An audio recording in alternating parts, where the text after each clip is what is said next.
టేనో ఆగిపోయారు. మీ నాన్నని కోల్పోవడం పార్టీకి మా అందరికీ తీరని లోటే రాజప్ప. నువ్వేం దిగులు పడకు, పార్టీ నీకు అండగా ఉంటుంది.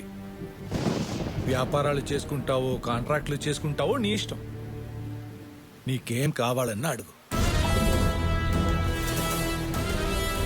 బై ఎలక్షన్స్ ఎప్పుడు?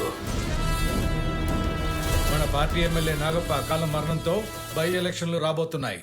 అక్కడ నాగప్ప కొడుకు రాజప్ప మన పార్టీ టికెట్ రాసిస్తున్నాడు. తండ్రి పోతే కొడుక్కి, మొగడు పోతే పెళ్ళాంకి టికెట్లు ఇచ్చుకుంటూ పోతే కష్టపడే కార్యకర్తలు నాయకులు అయ్యేది ఎప్పుడు? అయినా అక్కడ నాగప్ప చచ్చిపోయాడని జనాల్లో సానుభూతి లేదు. అందరూ సంబరాలు చేసుకుంటున్నారు. అవును సార్, తండ్రి అధికారాన్ని అడ్డు పెట్టుకుని ఆ రాజప్ప చేసే అరాచకాలకి మా చెర్లలో మనకు ఒక్క ఓటు కూడా పడదు. మాచర్లలో మన రాఘవయ్య గారు పార్టీకి దూరంగా ఉన్న ప్రజలకు దగ్గరగా ఉన్న నాయకుడు. ఆయనకి టికెట్ ఇస్తే మనకీ సీటు దక్కుతుంది, పార్టీకి ప్రతిష్ట పెరుగుతుంది. దయచేసి